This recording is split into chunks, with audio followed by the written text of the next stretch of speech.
La paix, c'est pas un truc bisounours pour fumeur de pétard. Je me suis rendu compte que je courais de choses à faire en choses à faire à toute vitesse. Les amis, quand je décrochais le téléphone, me disaient « T'as monté l'escalier ?» Non, non, j'ai juste pas mal de choses à faire dans ma journée. Il est temps de s'occuper des vrais enjeux et de cesser la précipitation. Moi, je fais pas du développement dit personnel, je fais du développement social durable. Être heureux, c'est apprendre à dire non à temps, c'est apprendre à dire ses colères, c'est apprendre à entendre que l'autre est en colère. Si les gens s'exprimaient un petit peu mieux sans être tout de suite dans l'agression, on éviterait énormément de conflits. Bonjour Thomas. Bonjour. Alors après une carrière d'avocat, vous avez décidé de changer de voie et de devenir psychothérapeute. Vous avez publié en 2001 « Cessez d'être gentil, soyez vrai », un ouvrage qui a dépassé 1 million d'exemplaires vendus. Et vous avez évidemment depuis publié d'autres ouvrages, bien d'autres ouvrages, animé des émissions, des conférences et des formations. Vous avez sorti ce livre « Te changer, toi peut tout changer » aux éditions HarperCollins. Et vous incitez chacun à trouver le courage de se défaire de ses habitudes qui l'enferment, de tenter un autre chemin. Vous prenez la liberté intérieure et la communication non violente, qui est un élément de votre enseignement très important. Et j'ai une première question, Thomas. Comment allez-vous aujourd'hui ? Mais merci, je suis plein de gratitude d'être invité à votre micro, sur votre antenne. Donc je suis ravi d'être là. Je le disais au départ, vous étiez avocat. Jusqu'à environ 40 ans, 42 ans. Et puis un jour, ou peut-être progressivement, vous avez eu un déclic et vous avez décidé que votre vie ne vous convenait plus. Est-ce que vous pouvez nous raconter ce qui s'est passé en vous ou peut-être à l'extérieur de vous ? Oui, c'est une succession de déclics. J'avais choisi ce métier pour aider les gens à traverser les conflits. J'avais perçu, bien qu'ayant grandi dans une famille très aimante, avec de bons parents présents, une famille nombreuse, nous étions 5 enfants, que les conflits étaient sans doute inévitables et que malheureusement on était très mal outillés pour les traverser. J'étais sensible au climat de tension, aux bouderies, aux portes qui claquent, aux voix qui haussent, qui se haussent. Je me disais qu'on pourrait résoudre les conflits autrement, mais je n'avais aucune idée de la psychothérapie à l'époque. Je suis devenu avocat dans cette intention. Et très vite dans le métier, j'ai vu que j'avais accompagné pas mal de conflits et qui étaient souvent le fruit de malentendus. Et j'ai pu voir que le malentendu est un combiné de mal exprimé et de mal écouté. Si les gens s'exprimaient un petit peu mieux sans être tout de suite dans l'agression, si les gens s'écoutaient un petit peu mieux sans prendre tout de suite l'agression contre soi, on éviterait énormément de conflits qui encombrent les tribunaux et épuisent les protagonistes. Et donc, je me suis dit que si on travaillait un peu sur soi, on éviterait ce genre de situation. Ça m'a donné le goût de changer de vie, mais je ne savais pas du tout vers quoi.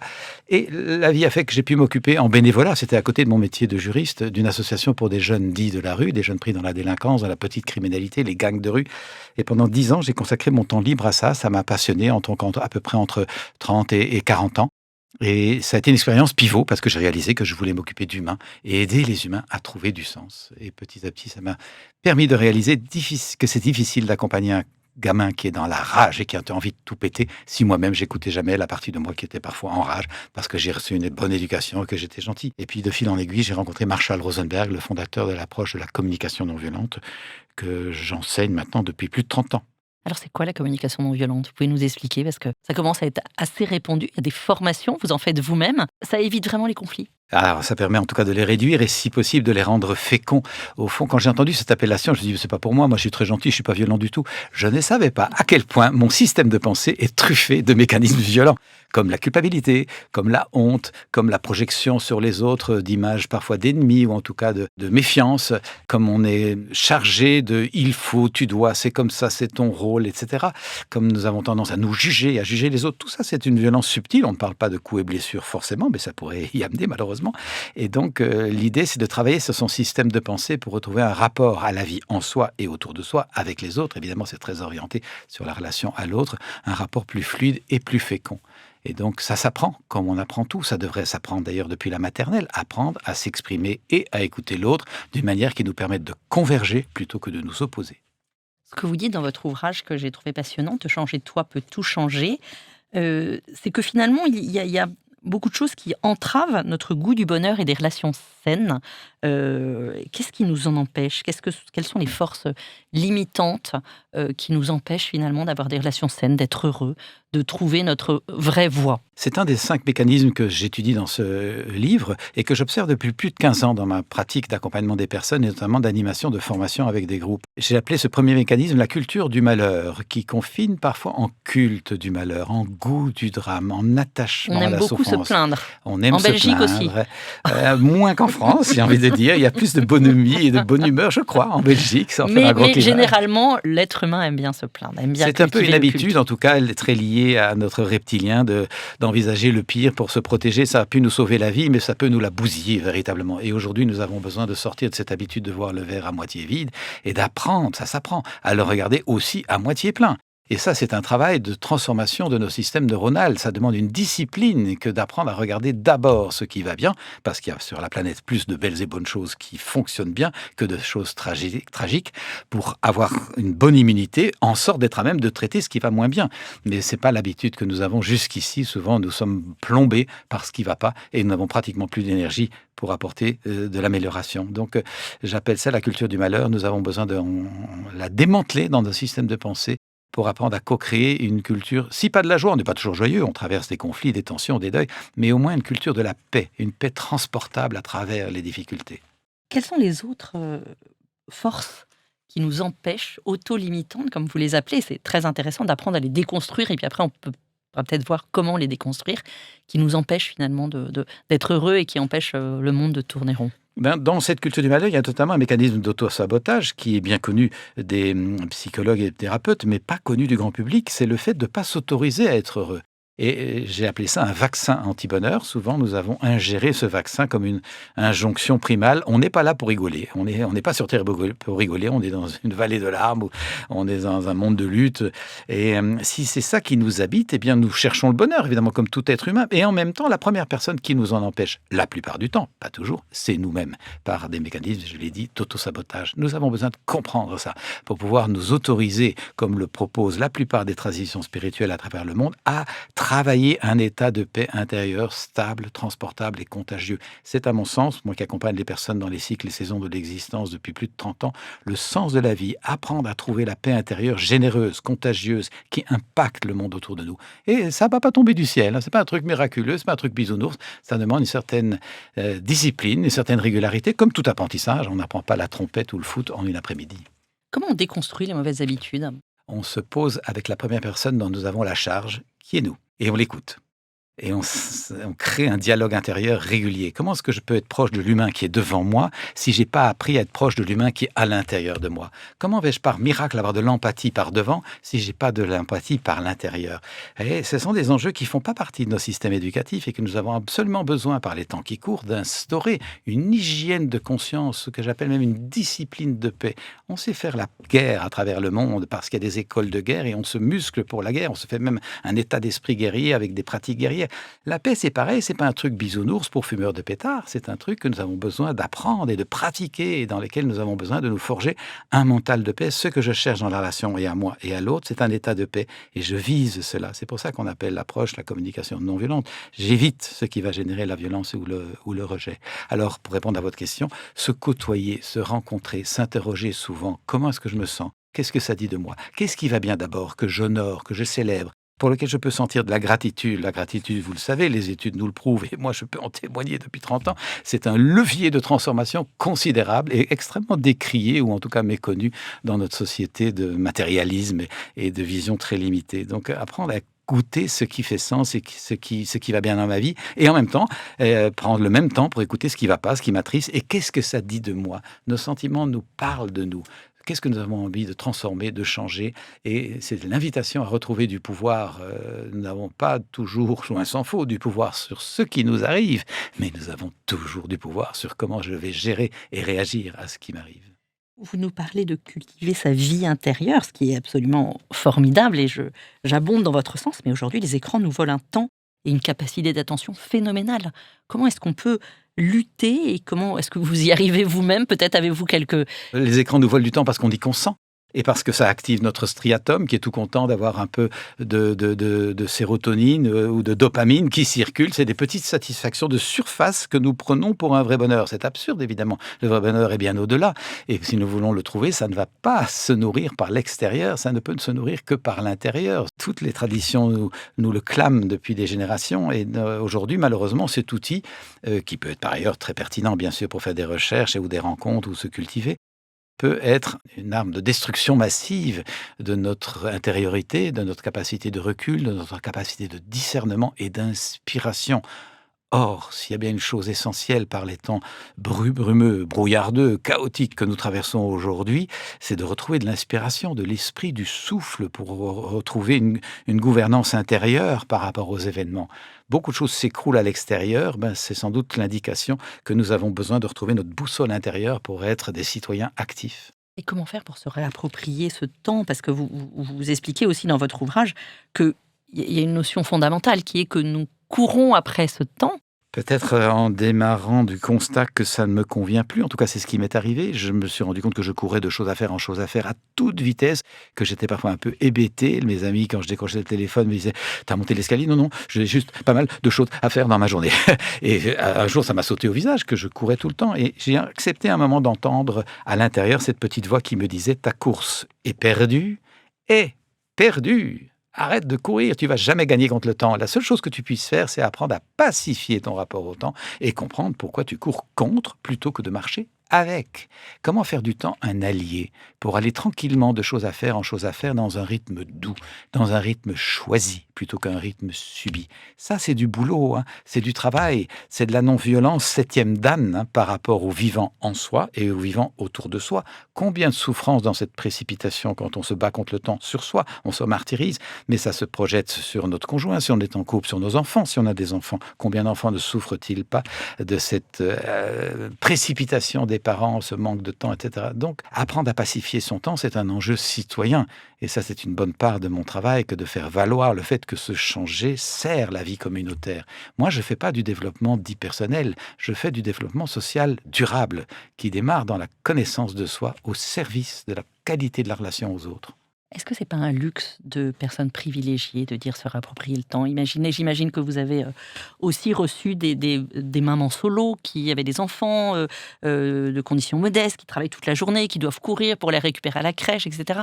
Comment dans ces cas-là on se réapproprie ce Petit temps? à petit et par petites doses. Bien sûr que je rencontre beaucoup de mamans solo dans la grosse difficulté de gérer tous les enjeux, c'est certain. Et en même temps, qui crèvent d'envie d'avoir un rapport au temps plus doux, qui n'en peuvent plus, qui sont parfois au bord du burn-out parce qu'elles courent tout le temps.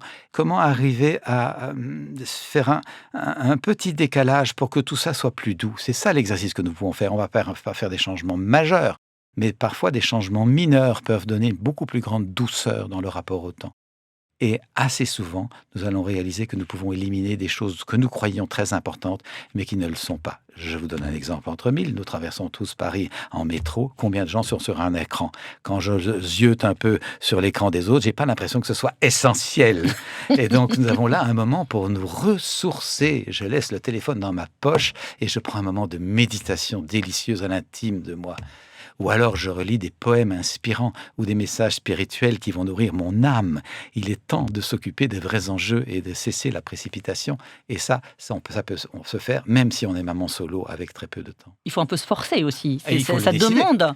Et il faut une discipline, hein. Vous n'allez pas apprendre la trompette parce que vous le souhaitez. Vous allez l'apprendre si vous vous y mettez. On a l'impression que depuis 20 ans, le monde est devenu plus violent, notamment avec les réseaux sociaux qui ne sont pas le lieu de la communication non violente. Vous me l'accorderez. Oui, bien sûr. Est-ce que ça vous décourage parfois? Par moments, je reconnais que je suis médusé de toute la violence et la polarisation que je vois s'accentuer. Alors, est-ce tout à fait nouveau? Est-ce que ça n'a pas toujours été un peu comme ça, mais moins connu, parce que moins médiatisé? Eh ben, je ne sais pas trop. Et je sais en tout cas que sur le plan des statistiques, il y a quand même globalement moins de guerres et de conflits aujourd'hui qu'il n'y en avait précédemment. Et je trouve intéressant de le savoir. Je pense que la Belgique est bien placée pour savoir qu'il y a une quarantaine, il y a plus de 70 ans, disons, on était un champ de bataille traversé du nord au sud ou d'est en ouest tous les 25 ans.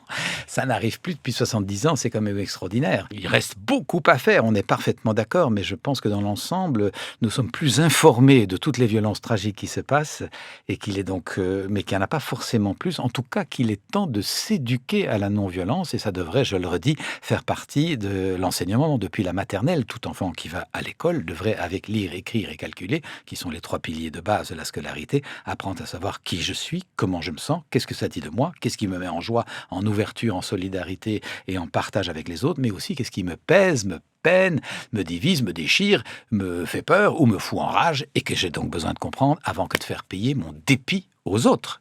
Et là, nous voyons tout de suite la dimension citoyenne qu'il y a à se connaître. Ça devrait être la base du vivre ensemble. Vous accordez dans vos écrits et dans vos enseignements beaucoup d'importance à la jeunesse et à l'enfance, ce qui est extrêmement important parce que vous le disiez au début, côtoyé des jeunes de la rue, des jeunes violents. Comment on peut redonner l'espoir à la jeunesse, à cette jeunesse de la rue, à cette jeunesse violente et à celle qui va à l'école, à toute la jeunesse et à l'enfance? Comment on peut redonner espoir? Ce qui m'a frappé avec les jeunes dans la violence, c'est la perte de sens. Ils ne voient pas le sens qu'il y a à vivre ensemble et à prendre soin du bien commun ou des autres personnes. Ils ont souvent été maltraités, ils deviennent maltraitants. Nous avons donc besoin d'apprendre à la bientraitance. Et l'enchantement devrait faire partie de la scolarité. Dans le monde très déshumanisé que nous vivons aujourd'hui, il y a peu d'espace d'enchantement et le monde est plutôt beaucoup plus anxiogène qu'enchanteur, on est On est évidemment d'accord. d'accord. Eh bien, c'est très urgent de permettre aux enfants, dès le matin, de comprendre pourquoi on va à l'école. On ne va pas à l'école pour apprendre une matière et passer son bac et avoir un métier, payer sa pension et puis mourir tranquillement sans déranger personne. On va à l'école pour s'enchanter d'être vivant dans un monde vivant, développer des capacités qui nous permettent de prendre part à cette vie collective de façon heureuse, joyeuse et solidaire. Eh bien, ça devrait être le point de départ. Imaginez une scolarité dans laquelle tous les matins, avant d'entrer dans les maths, l'histoire et la géographie, toutes choses par ailleurs bien sûr bien nécessaires, les enfants aient l'occasion de s'enchanter de réalisations humaines. D'abord, par exemple, du chant. Du chant solitaire, du chant d'improvisation, du chant de chœur, de la danse, de la chorégraphie, les beautés humaines, l'art, la peinture, la sculpture, de voir combien ce que l'homme crée et ce pourquoi il est fait est magnifique, de voir des vols d'oiseaux, des vols des tourneaux, des atterrissages d'oies sur des étangs, et se rendre compte que la vie est belle et magnifique et qu'elle vaut la peine d'être encouragée. Il faudrait que les enfants puissent s'émerveiller de ça en disant « mais moi j'ai envie de contribuer à ça ». Et c'est pour ça qu'effectivement, connaissant les mathématiques ou l'histoire, je peux peut-être être outillé pour entrer dans cette grande machine. Mais quand vous commencez l'école en disant c'est le cours de maths, c'est comme ça, tu ne poses pas de questions et tu intègres la matière et tu la régurgites à l'examen, c'est complètement déboussolant. Je crois qu'aujourd'hui, il y a profondément une quête de sens et c'est salutaire. Et nous avons besoin, nous, les adultes, de pouvoir y répondre. Est-ce qu'il y a des modèles éducatifs ou scolaires qui vous inspirent plus que d'autres? Parce que vous êtes assez critique, effectivement, je le comprends, sur notre modèle scolaire, qu'il soit français ou belge, ou alors peut-être que dans d'autres pays, à l'international, il y a des choses un petit peu plus qui respectent un petit peu plus ce que vous prenez. Est-ce qu'il y a des exemples? Oui, certainement que j'ai pu me rendre compte de l'éducation dans les pays du Nord. J'ai un frère qui travaille pour le HCR en Afrique, mais qui a fait un séjour au Danemark, au siège central à un moment. Ses enfants étaient à l'école là-bas. C'était très intéressant de voir comme la scolarité est basée sur la collaboration, le partage, l'entraide, la mixité entre les âges, la posture. On peut être assis, couché sur des coussins. L'idée, c'est que le corps soit en mouvement, qu'on se sente vivant et qu'on collabore, qu'on s'entraide. Je suis pas sûr que notre système soit basé sur l'entraide. Il y a beaucoup de compétition, il y a beaucoup de challenge pour être le meilleur, il y a beaucoup de mépris de l'échec, alors que l'échec est la seule façon d'apprendre et les sciences ne sont basées que sur le fait qu'on a fait des échecs qui ont permis d'avancer. Et donc, il est vraiment temps de revoir la structure même de pensée qui a validé le système scolaire d'aujourd'hui. Et le système scolaire devrait être basé, on l'a dit, sur l'enchantement. D'abord, s'émerveiller de ce qui est possible de vivre dans le monde. Ensuite, voir comment chacun, par ses talents propres et ses rythmes propres, pourrait y contribuer. Parce qu'une des violences très brutale du système scolaire, c'est d'abord que les individus soient assis sans bouger pendant des heures. C'est complètement contre nature. Donc, ils apprennent à brider leur nature. Et puis, qu'ils soient comparés en fonction de rythmes qui sont prévus dans des bureaux. Alors qu'on le sait, tous les enfants n'ont pas du tout les mêmes rythmes. Et c'est très, très brutal que de dire votre enfant est en retard. Mais par rapport à quoi? Que diable? Il est peut-être très en avance dans d'autres domaines. Et là, nous avons vraiment besoin de réviser ce système basé sur la compétition et une sorte d'élitisme qui déshumanise le lien. Il y a des trésors dans le cœur de chaque enfant, et ça, c'est pas de l'angélisme de ma part, depuis que je me suis occupé de gamins dits de la rue, qui avaient pas mal d'étiquettes sur le front, rebelles, récidivistes, taulards. J'ai vu des merveilles dans les cœurs d'enfants, mais qui n'ont pas trouvé un cheminement dans les systèmes scolaires tels qu'ils sont aujourd'hui. Souvent, c'est de la créativité, de la fantaisie, de la capacité à penser out of the box. Et là, nos systèmes scolaires, ils ont besoin de s'améliorer. Comment expliquez-vous qu'on ne les améliore pas, justement, qu'en France ou en Belgique, on n'évolue pas vers ce modèle peut-être danois, vers ces modèles que vous préconisez? Je crains qu'il y a une énorme inertie dans les systèmes administratifs et que, vous le savez, nous le savons, tout système a pour principe de base l'homéostasie, rester ce qu'il est, même si ce qu'il est complètement à côté de la plaque. C'est la base du système. Alors que ce qui apparaît aujourd'hui, c'est le besoin de former les êtres humains pour aborder la complexité croissante du monde et que ça demande de former d'autres canaux que simplement l'intelligence logico-mathématique. Nous avons une douzaine de canaux d'intelligence, il n'y en a qu'un qui est encouragé à l'école. Donc, tout ce qui est de l'ordre de la créativité, de l'art, de la sensibilité, de la capacité à inventer autre chose n'est pas du tout mis en valeur. Et pour pouvoir inventer, il faut être tout à fait prêt à se planter et donc à faire des échecs. Donc, vous voyez qu'il y a pas mal de choses à bouger. Vous expliquez précisément qu'être heureux n'est pas forcément confortable. C'est le titre de mon second livre. Après, Oui. Cessez d'être gentil, soyez vrai.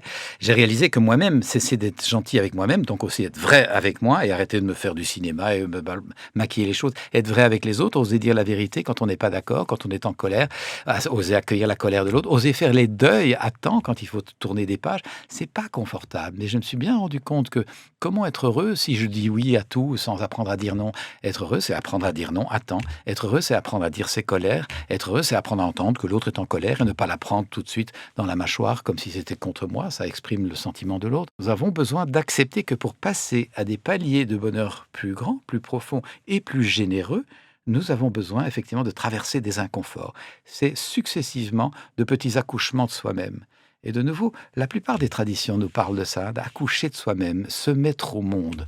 Il y a une première naissance qui est biologique, on la connaît bien, on est là grâce à ça, mais il y a une deuxième mise au monde qui est psychospirituelle.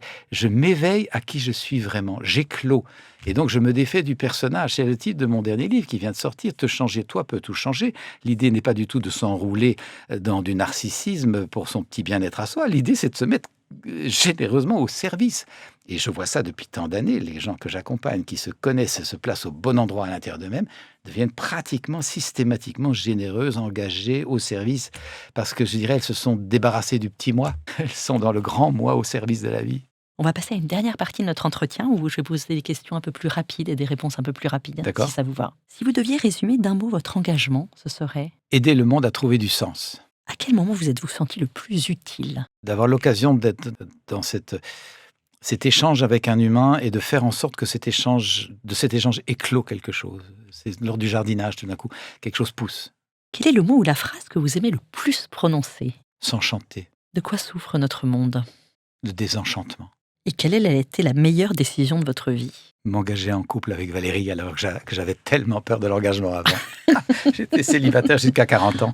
Maintenant, ça fait 28 ans qu'on est en couple et on est tellement heureux d'être ensemble. Une belle conclusion pour notre entretien. Merci infiniment Thomas Dansbourg. Je rappelle que vous venez de publier Te changer, toi peut tout changer. On peut vous écouter aussi sur les réseaux sociaux, Oui. retrouver vos autres ouvrages. Merci beaucoup Thomas. Merci.